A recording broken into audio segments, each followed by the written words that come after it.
Thank you. And on today's IoT Tech Australia Thought Leadership Series, we have Nicole Stevenson. Now, Nicole is a principal consultant at GroundUp Consulting, a boutique firm that she established in 2011. There she provides capacity building and privacy by design services across all sectors, government, industry, and not-for-profit. Nearly 20 years experience in the privacy profession. Nicole works to improve decision-making through privacy acculturation. You'll have to explain to me later what that term means. Particularly around deployment of technologies that involve personal data. She is a sought-after international speaker about privacy and its interface with new technologies, cybersecurity, risk management, ethics, and trust.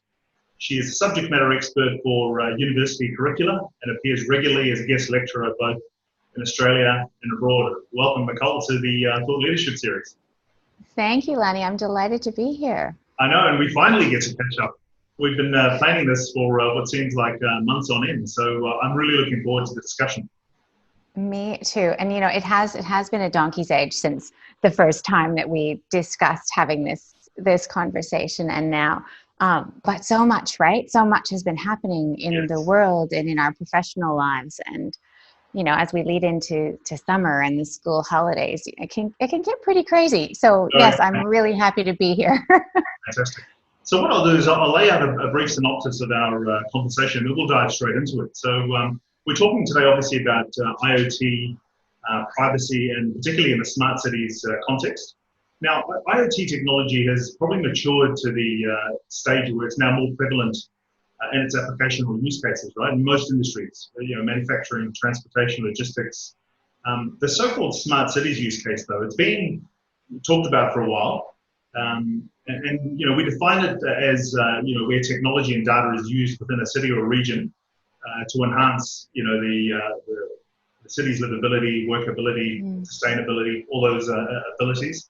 Now, the most common form of smart city sort of IoT technology use cases I've seen, you know, around things like parking, CCTV cameras, etc., smart infrastructure in terms of, you know, whatever sensors go into buildings, energy, etc.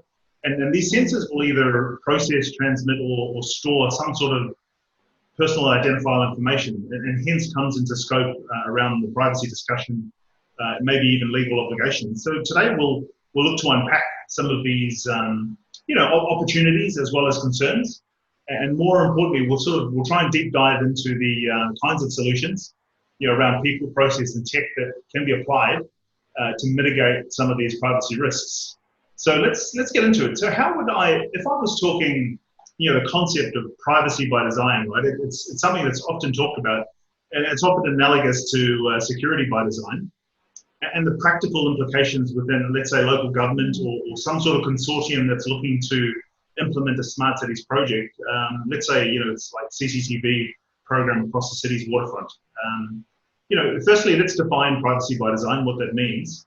And then let's look at how, you know, it would work in the context of some sort of CCTV type project. Okay, so privacy by design, it seems like a new concept to sort of many of us working in that smart cities space. But in fact, it's been around for a really long time. So a wonderful woman by the name of Dr. Ann Cavoukian coined the term privacy by design back in the mid-1990s. So right when I was finishing up university and just starting my foray into the privacy space, this term came out. And it was really exciting for, you know, people like me. There are, you know, you can be geeky in lots of things, right? Some people like math and building bridges, and I like privacy. She came out with privacy by design, and the whole idea was that privacy is it's not an activity that you do.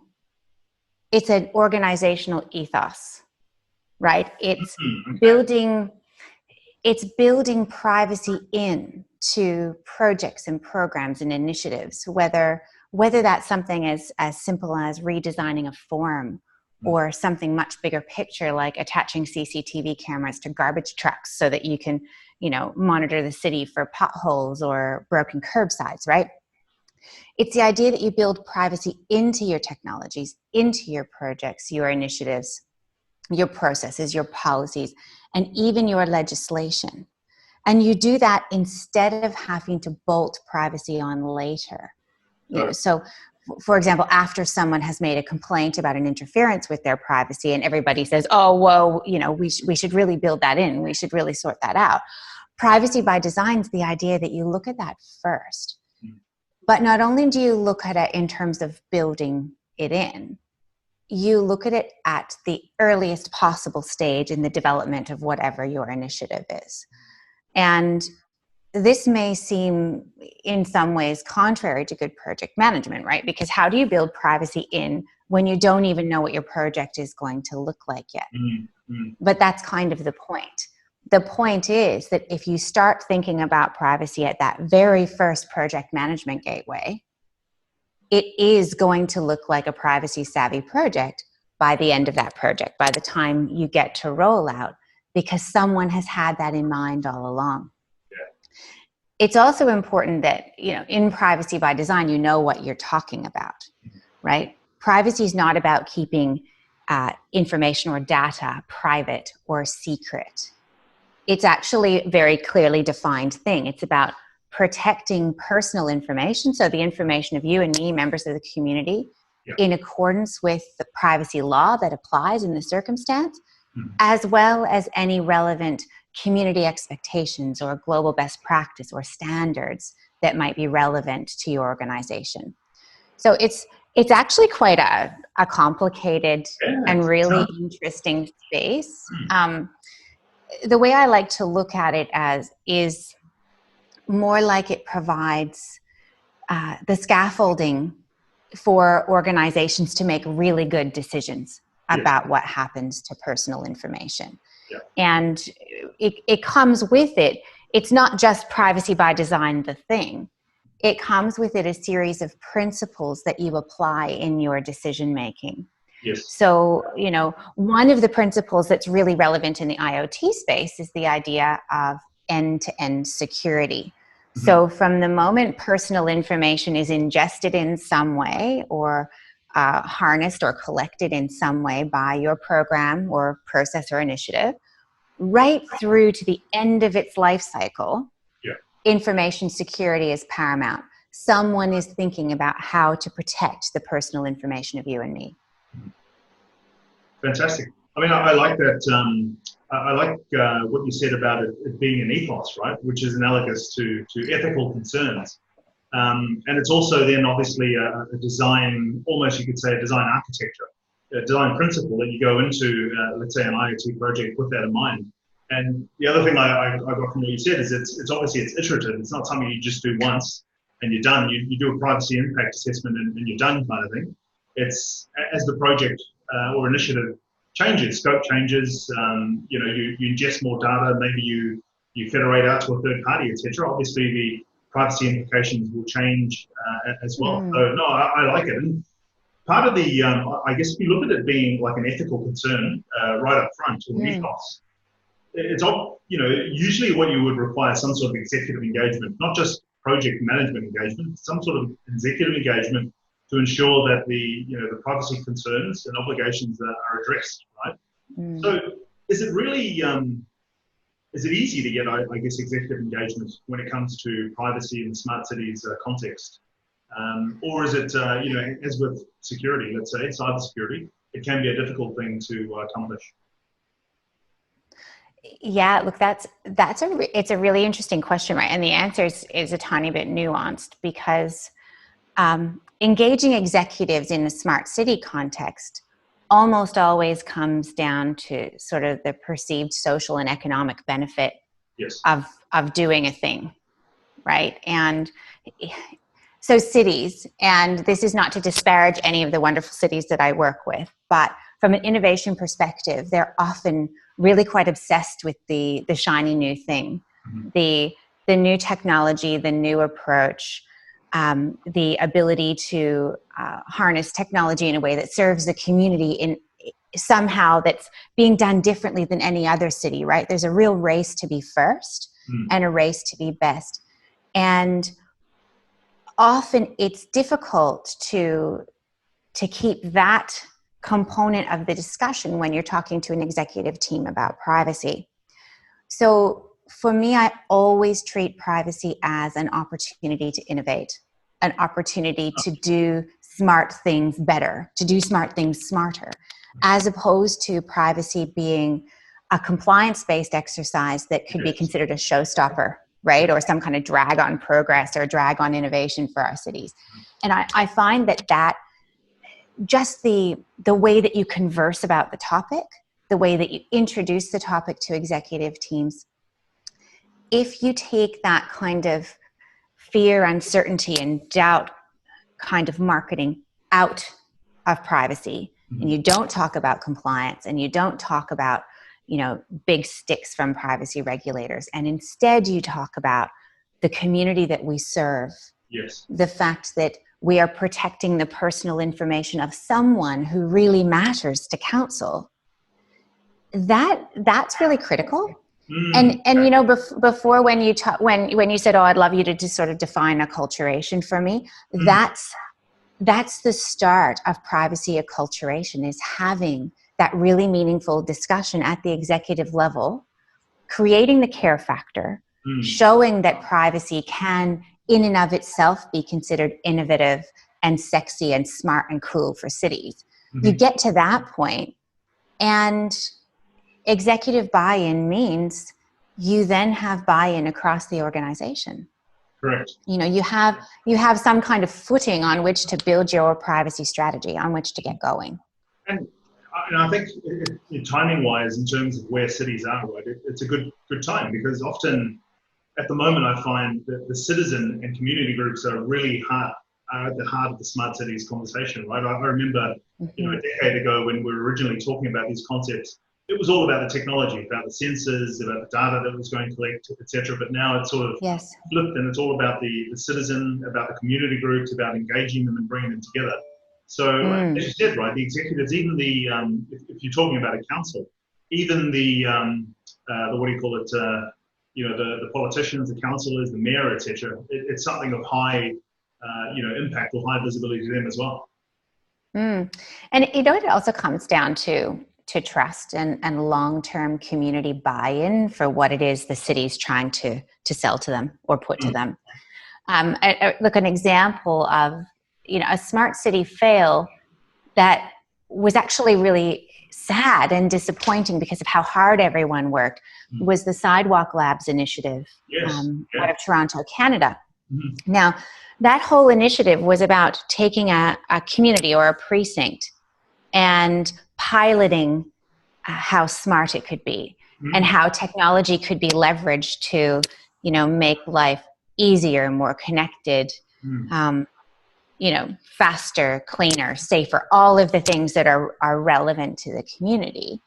And to do so in a way that was seamless and just allowed people to integrate these technologies into their lives for their own good, right? It was about the city leveraging technology for the community's good.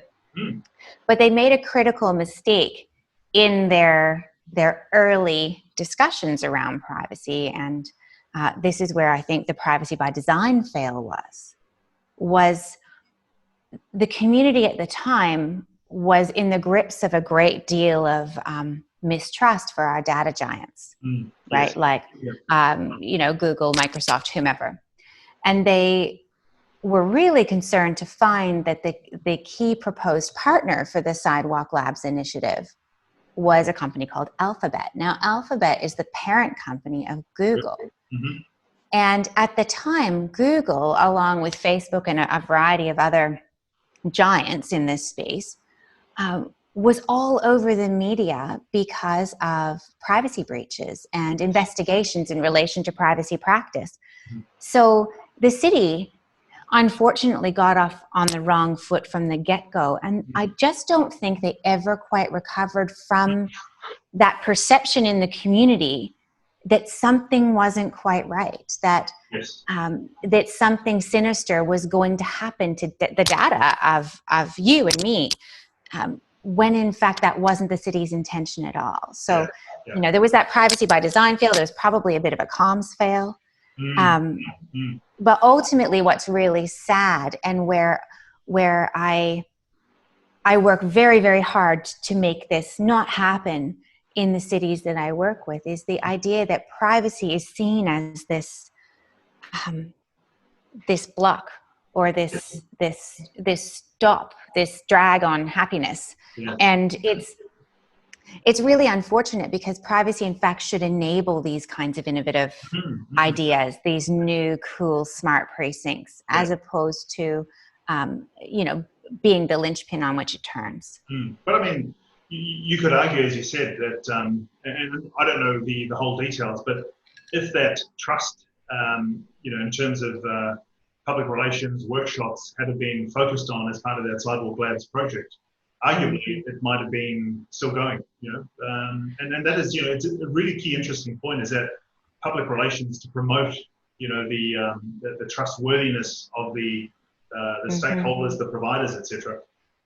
Yeah, and when it comes to the data giants, for example, if the community doesn't trust what you say is going to happen, and there's no evidence to suggest they should trust you, that there are sort of formal programs and processes and checks and balances in place that can be reviewed from a transparency perspective by the community. It's a pretty hard argument to make. Yes, trust us. We know what's best for you. That's not going to fly. The community has become exceptionally savvy, even just in the last 5 years, in terms of what technologies and the digital economy mean for them. Yes. And I don't think that any city should ever take that lightly. I think they need to get on board with that and lift their game. I agree, and it's often a space where perception is often reality, right? It doesn't have to be true; it just has to be perceived by the public, as with a lot of it. Right. And I know there's even an example that was here in Australia of a local city council that was looking to bring on or implement CCTV cameras across the city centre. It was only for almost a pilot, so to speak. And just the mere fact that the manufacturer of those CCTV cameras were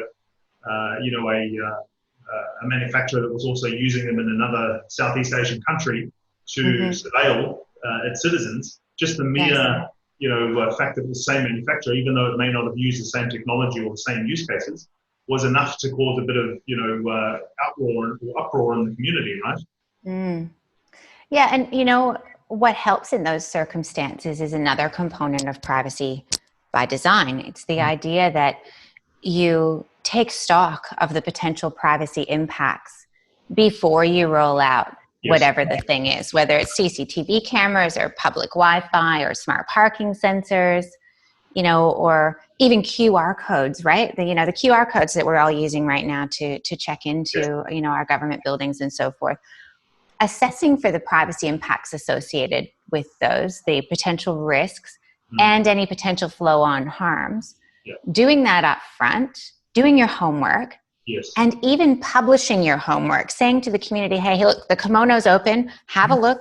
This is what we are proposing to do, and these are the risks that we've assessed. We invite your feedback. These kinds of things are really relevant in the smart city space. The challenge, though, is time. And because often the rollouts that smart cities have for their projects, so their commissioning phases, they're often linked to the funding that they're receiving, whether it's from a federal government or a state or territory government. So if you don't do your rollout within a prescribed amount of time, you've got to give the money back. And unfortunately, what that means is that cities are on the clock when it comes to getting their privacy homework done. Even more challenging is if those cities don't have strong privacy programs in place, if they don't have privacy advice at the ready, it makes it even harder for them. And often, you're exactly right. And often I find in situations, particularly with local government, because often local government, the officer responsible for privacy will often be the legal counsel or some sort of legal aspect within who view it purely from the prism of legal obligations, right? And not the opportunity, to engage, the public, etc. So, I mean, what do local councils or even private sector organisations? I would imagine something like a chief privacy officer is not that common, right? So, what would you do where you're time bound, as you said, to a grant or etc. but you need to stand up a privacy program or as part of a number of projects that you're rolling out. What can organizations do? Well, certainly here in Australia, there's now, sort of a growing body of work around privacy and getting your privacy house in order. The Smart Cities Council of Australia and New Zealand is an example where they are pushing out relevant information to cities in relation to privacy, including things like the relevance of privacy impact assessments and the key things to consider there. They also have something called the Center for Data Leadership, which includes some documentation and some advice around standing up a privacy program. It's not to be underestimated, though, the importance and the profile of the privacy regulators in the various states and territories. They're always open to speaking to a council about the projects that they have underway and to provide them with that collegial level of guidance about how to do so safely within the boundaries of the law. So I don't think our council should underestimate that they do have that resource available to them. A challenge, though, is that councils are rightly maybe fearful that by bringing to the attention of a privacy regulator that they're doing things, that they may then put themselves under a level of scrutiny that they're not actually prepared or equipped to deal with. Yeah. So that's the flip side of that. Yes. The other thing is that there are resources available through various bodies online. So an example is the Future of Privacy Forum, which is a US-based organization.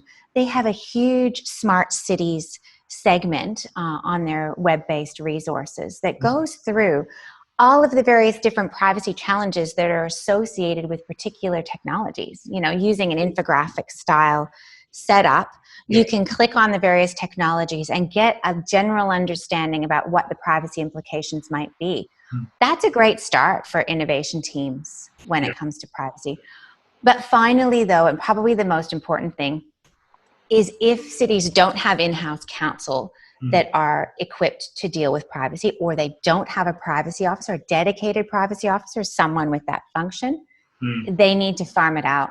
They need to contact an organization, a reputable organization with privacy experts in it, and get some help. Yeah.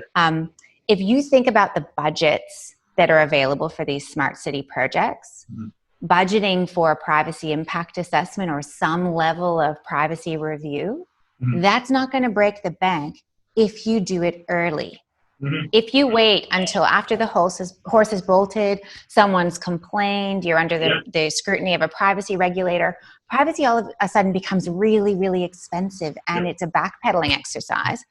Best to just invest the money up front as part of your project planning, engage an expert, and get it done. Yeah, no, I completely agree with you. It's something that that you can't just give like a 0.25 FTE to a project person to run, right? It needs someone who's knowledgeable and who's responsible, and doesn't necessarily have to do all the work themselves, right? It could necessarily be to coordinate and engage other activities. But you're right, it does require someone to be responsible for that, for privacy in any particular project. And I've been a part of smart cities type projects where you'll often find that the privacy function is 0.3 of an FTE for a project manager kind of thing. It's like, this is just, as you said, later on, if there are sort of issues later on, it's going to get very expensive and very ugly for this organization. But also those poor folks that have been sort of lumped with the privacy role, these are not people who are experts in privacy. Yeah. They're experts in project management. Or they may be legal experts, or they may be communications experts, or human resources experts, whomever. Yeah. But if you don't have dedicated expertise in privacy, unpacking where the risks are and coming up with novel solutions to mitigate those risks is really hard. Yeah, you're right. And I would argue, because often privacy is sort of lumped in with the security function or cybersecurity function. Yes. I'd often argue that, even security professionals, even myself, I've had 23 years in security. But I'll only ever position myself as a generalist when it comes to privacy. I can talk in general about the opportunities, the risks, the regulations, etc. But I will always recommend that a privacy specialist be assigned to a project or to assist, because it is a specialized function. Yeah, and that's a really interesting point, because particularly now that we're in this space with this burgeoning digital economy, right? Cybersecurity and privacy are almost like co-located disciplines Mm-hmm. where they're just concentric rings, right? You can't really assess for one without the other, particularly when it comes to those digital projects, right? The on the ground, paper-based projects are quite different. Yes. The digital projects, the technology projects, and the ones that are the most exciting for our smart cities. Mm-hmm. Often what I find happening, and this is, I mean, it's classic, right? I'll go in to see a city and they'll tell me all about their exciting whiz bang project. And the projects are really exciting and they're doing amazing things for the community. And I'll just quietly, after about half an hour of hearing about the project and about all of the security controls that are in place, right? We use bloody blah encryption, and we have offsite storage, but it's all locked down. And I hear all of these things all the time, and I just very quietly say, "Well, what about privacy?" And they say, "Well, what do you mean? We just told you we've got security covered." And I have to go back to first principles again and say, well, look, privacy is not security. Yes. Privacy is the protection of personal information in accordance with the law and community expectations. Yeah. Security is the fence or the series of controls that you build around that which you want to protect. In this case, personal information. Yeah. And you're not going to have privacy without security. I certainly will argue that. Security is a really important component. But in terms of the way privacy principles and privacy laws are structured globally, security is only, a tenth of the picture. A very important part of the picture for sure. But security doesn't talk about things like collection minimization. Yes. Only collect the personal information you need to do the thing. Because if you collect more than what you need, you have to secure that too. Right? Similarly, purpose specification. Is the information that you're going to collect suitable for the purpose that you wish to put it? Or any kind of balancing test around, okay, is the privacy harm to an individual balanced appropriately with the benefit they're going to receive in the community by us rolling out this technology? Those are privacy questions. They're not security questions. Completely agree. And I liken it to the early days of even cybersecurity, when security was lumped in with IT. You couldn't distinguish between the two because the CIO had remit over security, etc. And as the discipline or as the profession has matured, it's sort of moving into its own profession or discipline that's outright. And I think privacy is the same, because I completely agree with you, right? And I would also say that security professionals may be able to look at the challenges and controls around data that we deem to be personal identifiable. But yes. I don't think we can do the organization justice when looking for the opportunities, right? Particularly in a city's context, the opportunity to use that in order to build trust in the community to support the project. I don't think that security professionals could do that, because it's not it's not within our nature or even our DNA, so to speak. And it's not your role. Yes. Right. Privacy is a completely different kind of discipline. It's a discipline founded in civil liberties. Yes, you're right. And civil rights. Yeah. There's this requirement to think about, individual rights to be free from surveillance, an individual's right to have choice and control over what happens to their personal information.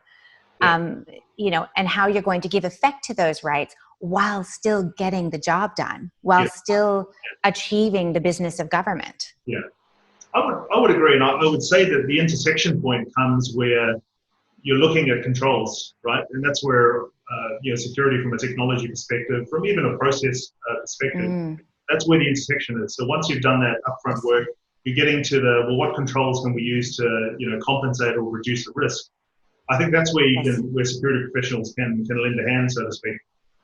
Yeah, and look, I think what's great too is that there's this ability to cross-pollinate within the disciplines, because As a privacy person, when I'm talking about security controls, I'm not just talking about the technical ones. Yes, correct. I'm talking about the administrative controls that you might put in place to achieve a result. So, for example, when contracting with a cloud services provider, cities aren't just going to be looking at whether the technical security specifications are okay.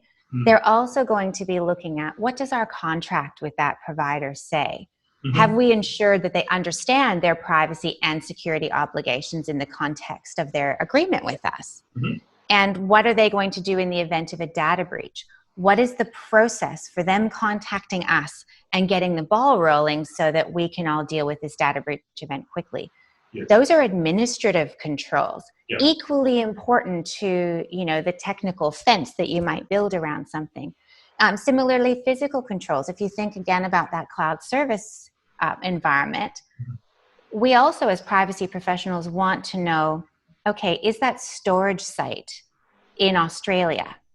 Or is it somewhere else? Is it in the US? Is it in India? Is it in Uzbekistan? Because the location of that storage site is very important. Similarly, how secure is that location on the ground? Can anyone have access, or are only authorized employees allowed access? What are the controls around that? Those are physical security controls. Yes. So privacy is that blending of the administrative, the technical, and the physical controls, all to achieve that one outcome that relates to information security. Fantastic. In terms of, I'll segue a little into smart cities projects. Often I find they can be complex, especially if there's multiple different projects. They often are delivered by consortiums. So there could be a telco in there, there could be an IT provider, etc. And it's that mix of public in terms of the city or council and private implementation of it. How would you suggest? To me, that's a complex environment, a lot of moving parts, etc. How would you, if you put a privacy lens on it in terms of designing a program for that sort of complex project, multiple moving parts, etc.? How would you suggest, I guess, that be done? Well, from an assessment perspective, I would be looking to see that there was a level of privacy by design at the start. So, everyone that is potentially involved with this project is aware from the outset that privacy is a key consideration for the project. So, that everyone's on the same page, at kickoff, or even at, those early days when you're sitting around a table and you're whiteboarding the opportunities for whatever the innovation is, whatever the partnership is. The thing that's really interesting in this space, though, Lonnie, and the thing that is probably the most difficult for cities to navigate, is that cities are bound, in Australia at least, are bound by the legislation of the state or territory within which they reside. Yeah. So, City of Brisbane is bound by Queensland's privacy law. City of Darwin is bound by the Northern Territory privacy principles that sit within their Information Act. And each and every city has different requirements at that state or territory level. The industry partners, though, are subject to different law. Correct. So your large telcos in Australia, for example, will be subject to Australia's Privacy Act 1988. But what we also have in the city environment is this desire to use local service providers and vendors and to go with small business first. So our cities have these procurement policies that set this out, that they want to, they want to give the jobs to the local folks, and I think that's wonderful. The problem right now, and I'm hoping this will change with the review of Australia's Privacy Act that's currently underway, is that small businesses in Australia, unless they reach a certain financial threshold or are collecting health information, they are not covered automatically by the Privacy Act 1988. So what this means is that cities might be engaging your large telco, but guess what? They're engaging that super tiny startup app provider that's not bound by any privacy law at all, and would likely have no reasonable understanding about what their privacy obligations would be if they were bound. Yes. So that's a really complicated environment, right? We have got cities engaging with small business providers that aren't across their privacy obligations, and yet the cities are trusting them with oodles and oodles of personal information of the community that they serve. I would agree. Because at some stage, someone has to be responsible, right? In terms of, if you're looking at it from a legal, regulatory perspective, someone has to be responsible ultimately for it. And you're right. Those who fall below that, I think it's $3 million threshold. Yeah. But the question there needs to be, if there is a privacy breach, who's responsible? Who's held to account? Considering that these small businesses are not, fall under that threshold. That's right. And so the important thing to do there is, in the absence of certainty, make sure it's in the contract. Yes. Make sure that the agreement everybody signs, where everyone's aware of whose responsibilities, what they are, make sure it's clearly set out in that documentation what the responsibilities of each and every party are. Yeah.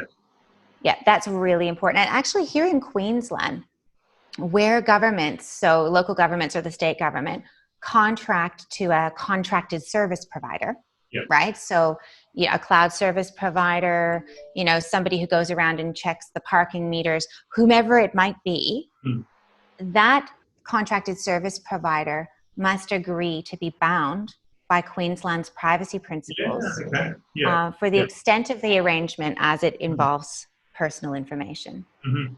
So the contracts then should clearly specify this and state this, because it's really unlikely, particularly that those small businesses will be aware that that obligation even exists. Yeah, got it. No, it's very, very interesting. I've often sort of wondered in those complex environments how things could be enforced if there was some sort of breach, but even from an obligation perspective, you're right. You could look at contractual. There's ways to sort of, but what I visualize, it's almost like there's band-aids you're putting around the joints to sort of stitch these providers together. Yes, and a particular activity that is always done in a privacy impact assessment environment is something called a personal information flow diagram, or MAP. Yes. Well, and this is so it's similar to kind of your technical data flow diagrams that you might see when you're building a technical architecture. But what the personal information flow does is it articulates where personal information starts its journey. Yes. That initial collection from the community. Or perhaps the interrogation of an existing database, whatever it is, and where that personal information flows on its journey, which providers it intersects with, which employees it intersects with, for what purpose, at what level is the information, what are the attributes of the information. All of that should be included in a personal information flow diagram. And some of these get really, really big, multiple A3 pages of swim lanes.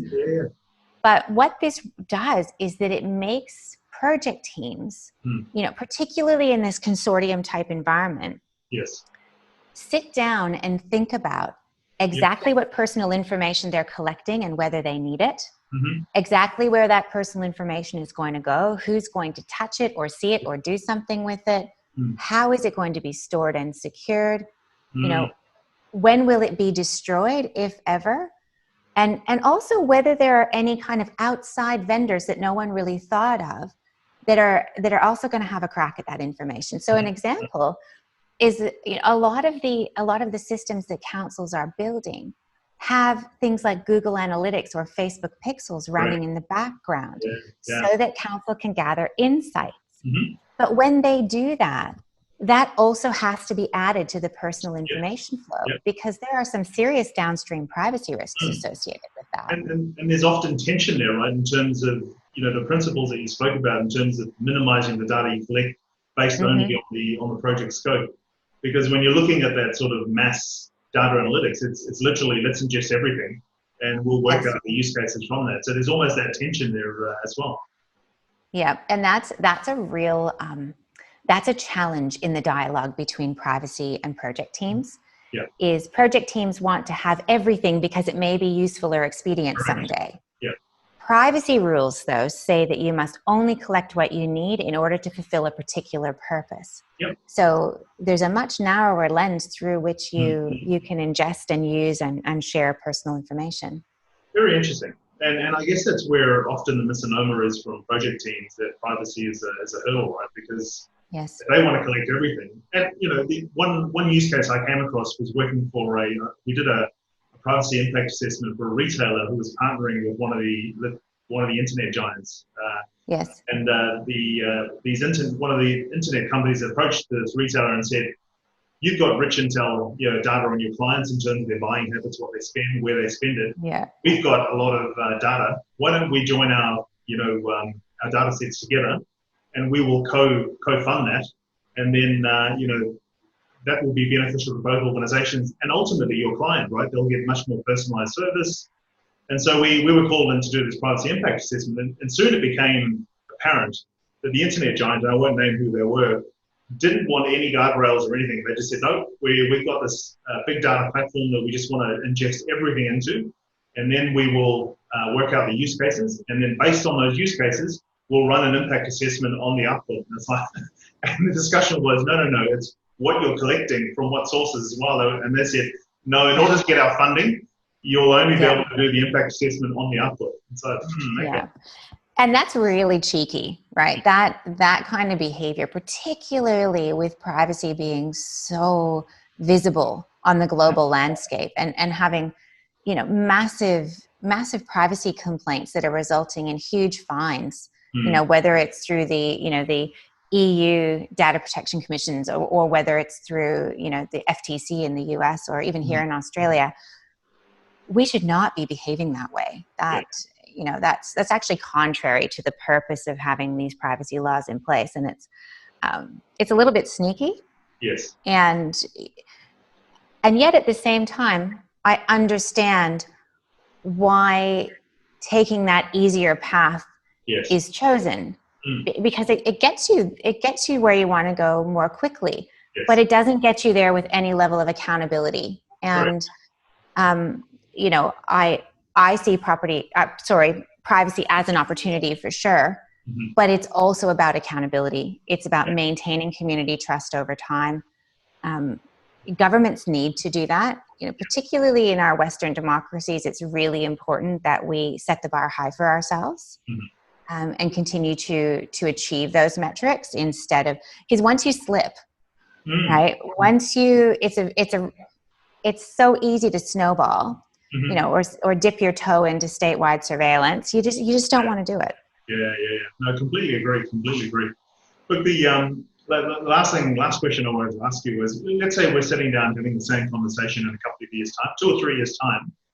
What would you hope to see has changed for the better in terms of, both from a regulatory perspective as well as privacy practice in general in cities? Okay, so big picture, I would love to see a level of harmonization globally with our privacy laws. I think it would be much less confusing for cities when they engage with providers or technologies if they understood that the privacy law that they're applying is the same or at least consistent with the privacy law that those industry players are applying. I'd like to see that as well in terms of consistency of terminology. So often in our cities, we talk about data, and it's very hard for, to take that step or that mental leap to personal information being a subset of that data and being something unique and worth protecting. So harmonization, big picture. Smaller picture, though, I would like to see our cities investing in having privacy teams, having a privacy officer that is sufficiently empowered in that organization to set operational requirements, to help the organization achieve its privacy strategy, to go toe-to-toe with the innovation teams in front of the CEO and say, this isn't good enough, we need to do better. I would like to see more roles like that in our cities. There are a few cities in the United States that I think are awesome. City of Seattle, for example, they have a chief privacy officer who is an absolute dynamo and getting stuff done. But not in a way that creates a drag on progress. It's about working in this symbiotic and compatible way with innovation teams and with other teams in council.